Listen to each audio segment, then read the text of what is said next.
नमस्कार मित्रांनो, तुम्हा सर्वांचं माझ्या YouTube चॅनलवर पुन्हा एकदा खूप खूप आणि मनापासून स्वागत आहे। आजच्या व्हिडिओमध्ये आपण बघूया माहे एप्रिल पेड इन मे वेतनकरिता अनुदान वितरण GR दिनांक 30/4/2026। व्हिडिओला सुरुवात करण्याअगोदर तुम्हाला एक विनंती, चॅनलवर पहिल्यांदाच भेट देत असाल तर चॅनलला सबस्क्राइब करा आणि व्हिडिओला एक लाईक करायला विसरू नका। चला तर मग सुरू करूया आजच्या व्हिडिओला।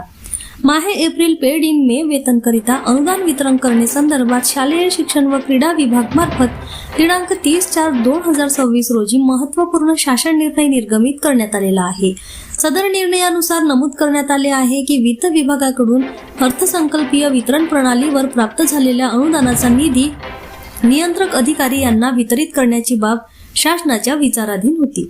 यानुसार सन 2026-27 या आर्थिक वर्षातील शालेय शिक्षण व क्रीडा विभाग करिता अर्थसंकल्पित झालेला व वित्त विभाग मार्फत बीम्स प्रणालीवर प्राप्त झालेला निधी नियंत्रक अधिकाऱ्यांच्या अधीनस्थ ठेवण्यासाठी मान्यता देण्यात येत आहे।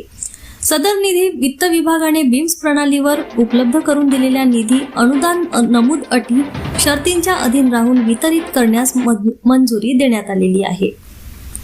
सदरचा निधी हा सर्वसाधारण शिक्षण, सर्वसाधारण संचालन व प्रशासन सचिवालय, सामाजिक सेवा सचिवालय, शालेय शिक्षण व क्रीडा विभाग, सर्वसाधारण माध्यमिक शाळांना सहाय्यक अनुदान, जनजाती क्षेत्र उपयोजना, जनजाती क्षेत्र उपाययोजना, अशासकीय कनिष्ठ महाविद्यालयांना सहाय्यक अनुदाने, सैनिकी शाळांमधील आदिवासी विद्यार्थ्यांच्या तुकडीला सहाय्य इत्यादी लेखाशीर्ष अंतर्गत निधीचे वितरण करण्यास मंजुरी देण्यात आलेली आहे। पुन्हा भेटू एका नवीन अपडेटसह, तोपर्यंत धन्यवाद।